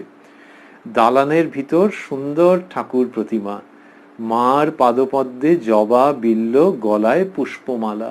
এখনো মায়ের নাম করলেন না, এ মায়ের শক্তিতে হয়, ঠাকুরের শক্তিতে হয়। বিলেটেড ইন্ট্রোডাকশন, যেটিকে বলবার সেটিকে একটু দেরি করে রেখে ভূমিকাটা এইরকম ভাবে করা হচ্ছে, আস্তে আস্তে আস্তে আস্তে বলা হচ্ছে, কিন্তু আগের জিনিসকে পরে বলা হচ্ছে, যেটি আগে বলা যেতেই পারতো সেটিকে পরে দেওয়া হচ্ছে। মার পাদপদ্মে জবা বিল্ল, গলায় পুষ্পমালা, মাও ঠাকুর দালান আলো করিয়া বসিয়া আছেন, আজ শ্রী শ্রী অন্নপূর্ণা পূজা। তাহলে অন্নপূর্ণা পুজো সুরেন্দ্রবাবুর বাড়িতে, এবং সেই অন্নপূর্ণা পুজো উপলক্ষে ঠাকুর শ্রীরামকৃষ্ণ এসছেন। মাস্টারমশাই বললেন যে তিনি সভা আলো করিয়া বসিয়া আছেন, আর তারপর বলছেন মাও ঠাকুর দালান আলো করিয়া বসিয়া আছেন। এইটি খুব চমৎকার যে মাও পরে এটা বললেন, আর তার আগে বললেন যে ঠাকুর আলো করে বসে আছেন। এই যে কেউ বলতে পারেন না? মাস্টারমশাই সেইভাবে দেখেছেন, দর্শন করেছেন, সেরকম ভাবে বলছেন। আচ্ছা, অন্নপূর্ণা মায়ের কথা পরে হবে, তার আগে ঠাকুরের কথা, যে তিনি ঠাকুর দালান আলো করে বসে আছেন। মাস্টারমশাইয়ের সেই অধিকার আছে, তিনি সেইভাবে বুঝেছেন, সেই জন্য ওরকম ভাবে বলেছেন যে মাও ঠাকুর দালান আলো করিয়া বসিয়া আছেন। আর কি, আর হচ্ছে যে যার সম্বন্ধে বললেন তিনি কে? তিনি তো মায়ের সন্তান, তিনি মায়ের সন্তান। এটি মাস্টারমশাই দেখছেন, সেই শ্রীরামকৃষ্ণকে দেখছেন, যার সম্পর্কে পরে গানে রচিত হয়েছে মা ভবতারিণীর নাম উল্লেখ করে, যে আপনি করিলে আপনার পূজা, আপনার স্তুতি গান, ভবতারিণীর পূজারি ঠাকুর তুমি হে আমার প্রাণ। এই আপনি করিলে আপনার পূজা, যখন পুজো করছো তখন যিনি পূজ্য আর যিনি পূজারী তার মধ্যে তফাৎ দেখতে পাচ্ছি না। এখানে মা এবং মায়ের সন্তান দুজনেই ঠাকুর দালান আলো করে বসে আছেন। এইটি সুরেন্দ্রবাবু লিখছেন, কি অসাধারণ এটিকে মনে হচ্ছে। আর আমরা আবারও ভাবছি, আগেও উল্লেখ করেছি যে 2020-তে একরকম ভাবে দেখা, আর অতীতকালে আরেক রকম ভাবে দেখা। যখন শ্রী শ্রী রামকৃষ্ণ কথামৃত প্রকাশিত হচ্ছে, আমরা 1883 সালের যে ঘটনা সেইটা ধরছি না, তার অনেক পরে তো শ্রী শ্রী রামকৃষ্ণ কথামৃত বিস্তৃতভাবে লিখিত হয়েছে এবং তারও পরে ছেপে মুদ্রিত হয়ে প্রকাশিত হয়েছে। কিন্তু যখন প্রকাশিত হয়েছে সেটা কবে ঠিক করে তো বলা মুশকিল, যে 1883 সালের ঘটনা, তার সঙ্গে 10 বছরই না হয় যোগ করা গেল, 1893, ওই রকম 5, 10, 15 এরকম, মানে অনেকদিন বাদে বাদে, অনেকদিন বাদে ওটি তো প্রকাশিত হয়েছে। তো মোটামুটি একটা যদি গড় করে ভাবা যায় যে 1893-তে প্রকাশিত হয়েছে, আমরা 2020-তে ভাবছি যে 1893, তার মানে তখনও 1900 সাল আসেনি। ওই রকম সময় যখন প্রকাশিত হচ্ছে, 1893 হোক, 1900 সাল যদি ভাবি, সেই সময়তে যদি ভাবি, তাহলে 1900 সালও যদি ভাবি, তাহলে তার সঙ্গে 120 বছরের ব্যবধানে আমরা যখন ঠাকুর শ্রীরামকৃষ্ণকে দেখছি এবং যখন ভাবছি যে তার ঈশ্বরীয় সত্তার কথা, তিনি দেশে বিদেশে কত জনের দ্বারা পূজিত, কত বড় মাপের মানুষ কম বয়সী সংসার ত্যাগ করেছেন তার শ্রীপাদপদ্মে আশ্রয় নেবেন বলে, ছেলেরা মেয়েরা ত্যাগের জীবন গ্রহণ করেছেন, করে তারাই প্রণম্য হয়ে গেছেন মানব জাতির কাছে। সুতরাং সেই শ্রীরামকৃষ্ণ তিনি সভা আলো করে বসে আছেন, এটা 2020-তে ভাবা যায়। কিন্তু 1900 সাল বা তার আগে যখন মুদ্রিত হয়ে প্রকাশিত হচ্ছে, তখন যিনি লিখছেন আগে যে শ্রীরামকৃষ্ণ সভা আলো করিয়া বসিয়া আছেন, পরে বলছেন মাও ঠাকুর দালান আলো করিয়া বসিয়া আছেন, যিনি লিখছেন তিনিও খুব কম নন। সেই মাস্টারমশাই ঠাকুর শ্রীরামকৃষ্ণের স্বরূপকে কিভাবে অনুধাবন করছেন এবং কোনো সংকোচ দ্বিধা না করে জগতের সামনে সেটি প্রতিষ্ঠা করছেন, প্রচার করছেন, বিশদ করে বলছেন, ভাবলে অবাক হতে হয় যে শ্রীরামকৃষ্ণের শক্তিতেই শ্রীরামকৃষ্ণের প্রকাশ। মাস্টারমশাই একজন খুব উপযুক্ত অধিকারী, যাকে অবলম্বন করে এটি হচ্ছে। কিন্তু শ্রীরামকৃষ্ণের যে দৈবী ভাব, যে দৈবী বিভা, যে দৈবী ঐশ্বর্য, যে দৈবী জ্যোতি, সেটি অত আগে কথামৃতের মাধ্যমে ইন ব্ল্যাক অ্যান্ড হোয়াইট লিখিত মুদ্রিত আকারে প্রকাশিত হচ্ছে। এটির ভাবার মধ্যেও আনন্দ রয়েছে যে ঠাকুরের শক্তি কতদূর কাজ করছে। এবং তিনি ওই যে শ্রী শ্রী মাকে বলেছিলেন যে আমি কোথায় চলে গেছি, আমি যেমন এ ঘর আর ও ঘর, সেই জন্যই তাঁর দেহাবসানের পরে ওই কথা লিখতে পারা যাচ্ছে, যখন কিনা অত জগৎ জুড়ে প্রতিষ্ঠা হয়নি তখনও মাস্টারমশাই এটা লিখছেন এবং সেটা জোরের সঙ্গে এই কথাটি লিখছেন এবং লোকে সেটিকে বরণ করছে, কারণ যার কথা লেখা হচ্ছে তিনি জাননি এ ঘর আর ও ঘর, সেইভাবে তিনি অবস্থান করছেন। আজ শ্রী শ্রী অন্নপূর্ণা পূজা, চৈত্র শুক্লাষ্টমী, 15ই এপ্রিল 1883, রবিবার, 3রা বৈশাখ 1290। সুরেন্দ্র মায়ের পূজা আনিয়াছেন, তাই ঠাকুরের নিমন্ত্রণ। সুরেন্দ্র মায়ের পূজা আনিয়াছেন, তাই ঠাকুরের নিমন্ত্রণ। ঠাকুর ভক্ত সঙ্গে আসিয়াছেন, আসিয়া ঠাকুর দালানে উঠিয়া শ্রী শ্রী ঠাকুর প্রতিমা দর্শন করিলেন। প্রণাম ও দর্শনানন্তর দাঁড়াইয়া মার দিকে তাকাইয়া শ্রী করে মূল মন্ত্র জপ করিতেছেন। ভক্তেরা ঠাকুর প্রতিমা দর্শন ও প্রণামানন্তর প্রভুর কাছে দাঁড়াইয়া আছেন। তো বললেন যে 15ই এপ্রিল 1883 সুরেন্দ্রবাবু মায়ের পুজো এনেছেন, আর ঠাকুর কি করলেন, ভক্ত সঙ্গে তিনি এসেছেন দক্ষিণেশ্বর থেকে, এসে ঠাকুর দালানে উঠে শ্রী শ্রী ঠাকুর প্রতিমা দর্শন করলেন। তারপরে মার দিকে তাকিয়ে শ্রী করে মূল মন্ত্র জপ করিতেছেন, হাতে মূল মন্ত্র, শ্রী করে মূল মন্ত্র জপ করিতেছেন। ভক্তেরা ঠাকুর প্রতিমা দর্শন এবং তারপরে প্রভুর কাছে দাঁড়াইয়া আছেন, ঠাকুরের কাছে দাঁড়িয়ে রয়েছেন। উঠানে ঠাকুর ভক্ত সঙ্গে আসিয়াছেন। উঠানে শতরঞ্চি পাতা হইয়াছে, তাহার উপর চাদর, তাহার উপর কয়েকটি তাকিয়া। একধারে খোল করতাল লইয়া কয়েকটি বৈষ্ণব বসিয়া আছেন, সংকীর্তন হইবে। ঠাকুরকে ঘেরিয়া ভক্তেরা সব বসিলেন। তাইলে উঠোনে শতরঞ্চি পাতা হয়েছে, তার উপর চাদর এবং কয়েকটি তাকিয়া। এই তাকিয়া নিয়ে পরে আছে ঘটনা। একধারে খোল করতাল লইয়া কয়েকটি বৈষ্ণব বসিয়া আছেন, সংকীর্তন হইবে। ঠাকুরকে ঘেরিয়া ভক্তেরা সব বসিলেন। এইবার কি হলো, ঠাকুর শ্রীরামকৃষ্ণকে একটি তাকিয়া লইয়া বসিতে বলা হইল। তিনি তাকিয়ার কাছে বসিলেন না, তাকিয়া সরাইয়া বসিলেন। অদ্ভুত ব্যাপার, যে তাকিয়া রয়েছে একটু বেশ ঠেস দিয়ে অবলম্বন হবে না, তাকিয়া সরিয়ে দিলেন। শ্রীরামকৃষ্ণ ভক্তদের প্রতি, তাকিয়া ঠেসান দিয়া বসা, কি জানো অভিমান ত্যাগ করা বড় কঠিন। এই বিচার করছো অভিমান কিছু নয়, আবার কোথা থেকে এসে পড়ে, আবার কোথা থেকে এসে পড়ে। বলছেন যে তাকিয়া ঠেসান দিয়া বসা, তাকিয়া ঠেসান দিয়া বসা, কি জানো অভিমান ত্যাগ করা বড় কঠিন। আমরা আগে বলছিলাম অনুষ্ঠানের মধ্যে যে ঠাকুর শ্রীরামকৃষ্ণকে মানবভাবে দেখা, তিনি সেটিকে উৎসাহিত করছেন। তো এখানে সেই জন্যই তো অবতরণ, অবতার রূপে আগমন। তা বললেন যে তাকিয়া ঠেসান দিয়া বসা, যে am I to do it? কি জানো অভিমান ত্যাগ করা বড় কঠিন।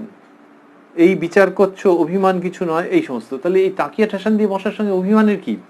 ওইটাই যে ঘরের মধ্যে কেউ ঢুকলেই মনে হবে যে ইনি আলাদা কেউ।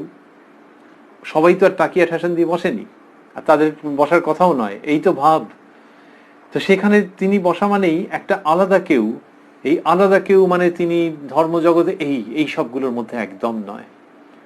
তাহলে শ্রীরামকৃষ্ণ যাকে মানুষ পুজো করছেন, এই যে 15ই এপ্রিল 1883-তে আমরা দেখছি এর ঢের আগে গৌরী পণ্ডিত দক্ষিণেশ্বরে সভা ডেকেছেন, ভৈরবী ব্রাহ্মণী।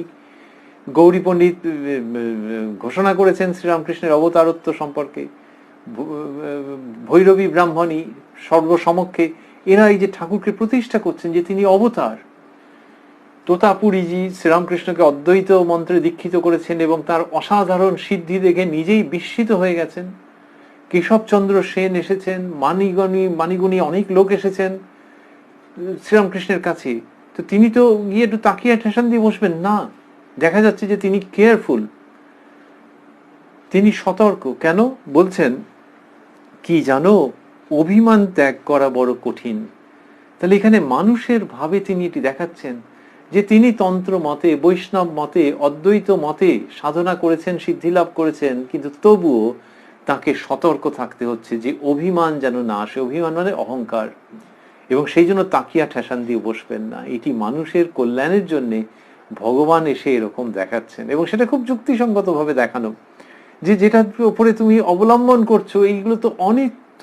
সেই জন্যে এটা এমন নয় যে ভগবানের সেটা উপদেশের মতো একটা ভোজবাজির মতো করে কিছু বলে দিচ্ছেন বা অন্য কোনো রকম ভাবে প্রভাবিত করছেন, কিন্তু যুক্তিসঙ্গত জায়গা, যে যুক্তি কিনা দেখা যায় না, অবচ্ছিন্ন হয়ে যায়, ওই দৃষ্টিটা ঠিক মতো কাজ করতে থাকে না, কেন না ওই মায়ামোহ ঢুকে যায়। সেই যুক্তিসঙ্গত নিত্যানিত্য বস্তু বিচার, সেটিকে শ্রীরামকৃষ্ণ আনছেন এবং বলছেন যে তাকিয়া হটাও, এই ভঙ্গি। কিন্তু খুব মোলায়েম কোমল ভাবে বলছেন যে তাকিয়া ঠেসান দিয়া বসা, কি জানো অভিমান ত্যাগ করা বড় কঠিন। এই বিচার করছো, অভিমান কিছু নয়, আবার কোথা থেকে এসে পড়ে। একদম সরাসরি প্রসঙ্গের মধ্যে চলে এসছেন, যে তার মানে অভিমান ত্যাগ করতে হবে, যে আমি কেউ, এই অভিমান ত্যাগ করতে হবে। সবটাই ঈশ্বরের ইচ্ছায়, তিনি যেমন যেমন করাচ্ছেন সেরকম সেরকমই করা হচ্ছে, এই ভাব। আর সেইটার অন্তরায় হচ্ছে যে নিজের জন্য যেই তুমি একটা আলাদা করে কিছু ভাববে। এবং বললেন এই বিচার করছো, অভিমান কিছু নয়, আবার কোথা থেকে এসে পড়ে। ছাগলকে কেটে ফেলা গেছে, তবু অঙ্গ প্রত্যঙ্গ নড়ছে। এই উদাহরণ দিলেন যে ছাগলকে কেটে ফেলা গেছে, তবু ওইটা ওই যে নড়ছে। তেমনি তুমি ভাবছো যে অভিমানকে নাশ করে ফেলেছো বিচারের দ্বারা, তুমি অহংকারের নাশ করে ফেলেছো, কিন্তু তাও যেন কোথা থেকে এসে পড়ে। তো তাহলে অহংকারের নাশ হয়েছে কি হয়নি? শ্রীরামকৃষ্ণ যেভাবে দেখাচ্ছেন সেটা হচ্ছে বিচারের দ্বারা অহংকে সরিয়ে দিতে হবে, ঈশ্বরের উপরে পূর্ণ মনোযোগ রাখতে হবে, তার প্রতি নিজেকে সমর্পণ করে দিতে হবে। আর হ্যাঁ, সতর্কও থাকতে হবে।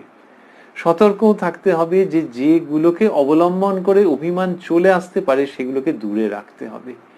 এইটা একটা নিরবচ্ছিন্ন প্রয়াস, শ্রীরামকৃষ্ণ সেটি দেখাচ্ছেন।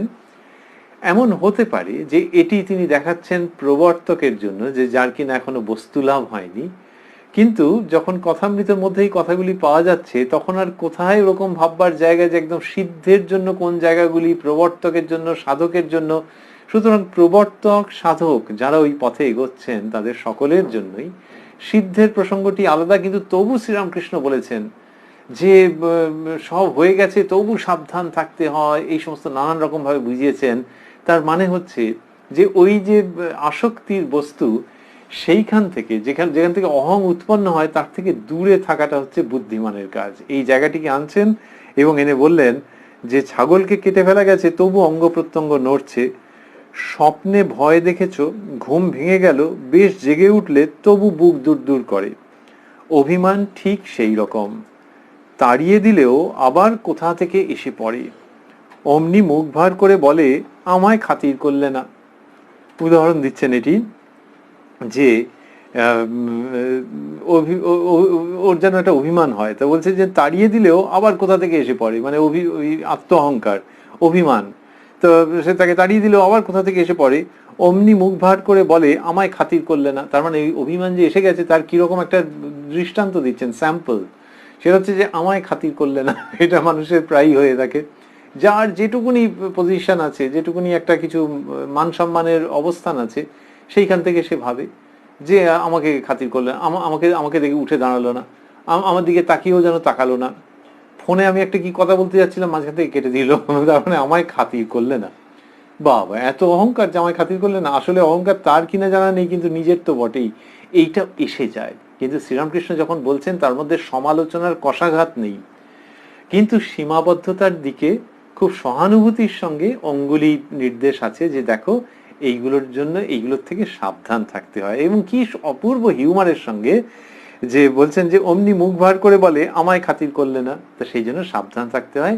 উনি তাকিয়া সরিয়ে দিয়েছেন। যখন এইসব কথা বলেছেন তখন কেদারবাবু ওখানে রয়েছেন, তিনি বলছেন তৃণাদপি সুনিচেন তরোরিব সহিষ্ণুনা। তৃণাদপি সুনিচেন তরোরিব সহিষ্ণুনা, এই যে বৈষ্ণব ভাবের মধ্যে আছে যে তৃণ ঘাস যে আছে তার থেকেও নিচ, তার থেকেও নিচু, তার থেকেও বিনীত, তার থেকেও হাম্বল নিজেকে ভাবা, এবং তরু বা গাছ তার থেকেও সহিষ্ণু হওয়া। এটা যেই বলেছেন শ্রীরামকৃষ্ণ কিন্তু তখন ব্যাকফুটে চলে গেলেন। কেন গেলেন আমরা দেখব, এবং সেটা শুনতে শুনতে আজকের প্রসঙ্গ শেষ হবে। শ্রীরামকৃষ্ণ ওই যেই কেদারবাবু ওটা বলছেন বৈষ্ণব ভাবেরটা উচ্চ ভাবের কথা, তার মানে হচ্ছে যে যে শ্রীরামকৃষ্ণ এরকম করেছেন তিনি কিরকম, তৃণাদপি সুনিচেন তররবি তররিব সহিষ্ণু না, তার মানে তিনি তৃণের থেকেও সুনিচেন ইত্যাদি, তৃণের থেকেও বিনীত এবং তরুর থেকেও সহিষ্ণু, এটা তিনি এই ইনি শ্রীরামকৃষ্ণের সঙ্গে সঙ্গে তার প্রতিক্রিয়া আসছে, রিয়াক্ট করছেন এবং তিনি বলছেন, মাস্টারমশাই লিখেছেন শ্রীরামকৃষ্ণ আমি ভক্তের রেণুর রেণু। এই অদ্ভুত ভাব যে সঙ্গে সঙ্গে যে তাহলে এই ফোকাসে এনে যে দেখো তাহলে ইনি পরম বৈষ্ণব বা বৈষ্ণবের ভাবের মধ্যে যে মহামূল্যবান ঐশ্বর্য, ত্যাগের ঐশ্বর্য, সহিষ্ণুতার ঐশ্বর্য, সেগুলো এর মধ্যে পরিস্ফুট, এই যেই কোটেশন এসে গেছে তখন শ্রীরামকৃষ্ণ ওর মধ্যে আর ঢুকতে চাইছেন না, কোনো কোট টোটের মধ্যে তিনি ঢুকবেন না। হি can't be kept in or he can't be pushed into a straight jacket. তো ওই যেই ওই উক্তি যেই এসছে সঙ্গে সঙ্গে তিনি ব্যাকফুটে এসে গিয়ে বলছেন আমি ভক্তের রেণুর রেণু। তাহলে তিনি এত বললেন কেন? এই যে একটু আগে বললেন যে অহংকার, এগুলোকে অভিমান ত্যাগ করতে হয় এবং কোথা থেকে এসে পরে ছাগলকে কাটলে কি হয়, স্বপ্নে ভয় দেখেছো, এগুলো তো তিনি বলছেন। এই শ্রীরামকৃষ্ণের ভাব যে তিনি বলছেন বটে, কিন্তু তার ভেতরে ওই একেবারে বালকের ভাব রয়েছে যে মা এগুলো বলাচ্ছেন। ওই ঠাকুর দালান আলো করে মায়ের সামনে মায়ের ছেলে যে বসে আছেন তার এটি সমস্ত কথার মধ্যে, কথামৃতের মধ্যে এই ভাব যে মা এটি বলাচ্ছেন। কিন্তু যদি বাই চান্স কেউ ফোকাস তার উপরে নিয়ে এসেছেন যে ইনি কি সুন্দর করে বললেন, সঙ্গে সঙ্গে শ্রীরামকৃষ্ণ ব্যাকফুটে চলে যাচ্ছেন। ব্যাকফুট একটু বুঝতে হয়তো সুবিধে হচ্ছে, কিন্তু নীরস শব্দ, আসলে তিনি মায়ের কোলে চলে যাচ্ছেন যে এইটি আমার পরিচয়, এর বেশি কিছু নয়। সেই মায়ের সন্তান শ্রীরামকৃষ্ণ যেন মায়ের অভয় অঙ্কে চলে যাচ্ছেন যে দোহাই আবার ওই কোটেশন যে মেরে দিয়েছো দিয়ে আমার অভিমানকে জাগিয়ে তুলো না, আমি সেই আত্মরক্ষার জায়গাতে চলে যাচ্ছি, সেই নিরাপদ আশ্রয়ে চলে যাচ্ছি, মায়ের কোলে চলে যাচ্ছি। সেইটিরই উক্তি হচ্ছে আমি ভক্তের রেণুর রেণু। কি অপূর্ব, যেখানে কিনা পৃথিবীর উচ্চতম যে ভাব সেই সমস্ত উচ্চারিত হচ্ছে, কিন্তু যিনি উচ্চারণ করছেন তিনি একেবারে বাচ্চা ছেলের ভাবে অবস্থান করছেন। এইটা জগতে সচরাচর ঘটে না। এইসব ভাবতে ভাবতে উদ্বোধন কার্যালয়ে প্রকাশিত যে শ্রী শ্রী রামকৃষ্ণ কথামৃত তার 174 পৃষ্ঠায় আজকে আমরা শেষ করব। এর আগে ছিলাম 8ই এপ্রিলের প্রসঙ্গে, আজকে যেখানে সূচনা হয়েছিল, আর এটি হচ্ছে 15ই এপ্রিল 1883 প্রসঙ্গ। এইখান থেকেই আমরা পরের দিন অর্থাৎ আগামী সোমবার পরবর্তী অনুষ্ঠানে যাব কথামৃতর শ্রীরামকৃষ্ণের আশীর্বাদ কৃপার উপরে নির্ভর করে। আর আগামীকাল রবিবার আমরা বলছিলাম যে এই কথায় কথায় কথামৃত প্রাণারাম ইউটিউব চ্যানেলে আপনারা দেখছেন সপ্তাহে 6 দিন সোম থেকে শনিবার রাত্রি 9টায়, এবং রবিবার দিন রাত্রি 9টায় থাকছে শ্রীরামকৃষ্ণের একজন পার্ষদের পুণ্য প্রসঙ্গ। আগের দিনকে আমরা দেখেছি ইচ্ছাময়ীর ইচ্ছায় রামকৃষ্ণের রসদদার শম্ভুচরণ মল্লিক মহাশয়ের প্রসঙ্গ। আর আগামীকাল রবিবার একটা শিরোনাম আর তার আগে একটি উপশিরোনাম। উপশিরোনাম যেটি সাব হেডিং সেটি মুখ্য, কিন্তু সাব হেডিংটি হচ্ছে পঞ্চবর্ষ বাল ভাব যুক্ত হংস রূপিণম। এই নাতিদীর্ঘ যে প্রকাশ সেটি শ্রীরামকৃষ্ণের বন্দনা। তাকে বন্দনা করা হয়েছে একটু আগে আমরা যা বলছিলাম যে 5 বছরের বালকের ভাব, সেইভাবে তার বন্দনা হয়েছে যে আসলে তিনি পরমহংস কিন্তু 5 বছরের বালকের ভাব যুক্ত। পঞ্চবর্ষ বাল ভাব যুক্ত হংস রূপিণম। আর এটি কি প্রসঙ্গে আমরা আলোচনা করতে চলেছি? এটি আমরা আলোচনা করতে চলেছি সেই তাঁর প্রসঙ্গে যিনি শ্রীরামকৃষ্ণকে বাল গোপাল রূপে দর্শন করেছেন, প্রাপ্ত হয়েছেন, জীবন ধন্য হয়ে গেছে যার, সেই মহাসাধিকা মহাভাগ্যবতী এবং চিরপ্রণম্যা গোপালের মা। কালকের আলোচনার বিষয়, যার জীবন পরিক্রমা আমরা করতে চাইব, তিনি গোপালের মা। আর সেইখানে যাকে তিনি গোপাল রূপে পেলেন তিনি ওই শিরোনামের ওই অংশটিতে অবস্থিত, পঞ্চবর্ষ বাল ভাব যুক্ত হংস রূপিণম এই আখ্যায়। এইসব কথা ভাবতে ভাবতে ঠাকুর শ্রীরামকৃষ্ণকে স্মরণ করতে করতে, যে শ্রীরামকৃষ্ণ ওই ঠাকুর দালানে অবস্থান করছিলেন, এখন এসে তিনি উপবেশন করেছেন, যিনি কিনা সভাস্থল আলো করে থাকেন আর মাও আলো করে থাকেন। সেই মায়ের আলোয়, সেই শ্রীরামকৃষ্ণের আলোয় আমরা আলোকিত হতে থাকব মনের মধ্যে। এই অনুষ্ঠান যখন সম্প্রচারিত হয় রাত্রি 9টা থেকে মোটামুটি 10টা অবধি, তারপরে হয়তো কারুর খাওয়া দাওয়ার পর্ব থাকে, কেউ ঘুমের দিকে চলে যান, আলো নিভে যায়। কেউ হয়তো পরের দিন সকালে দেখেন, কিন্তু তা হলেও তারপরে একটা সময় আলো কমে আসে, দিনের মধ্যে আলো আলো কম, আলো নিভে যাওয়া এইসব থাকে।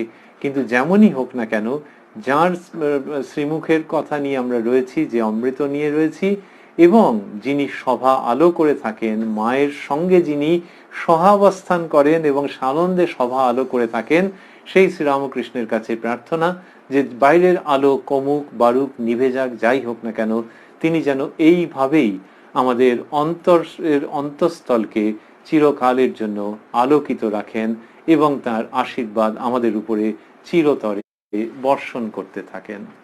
ওম নিরঞ্জনং নিত্যম অনন্ত রূপং ভক্তানুকম্পা ধৃত বিগ্রহং বৈ ঈশাবতারং পরমেশমিদ্যং তং রামকৃষ্ণং শিরসা নমামঃ।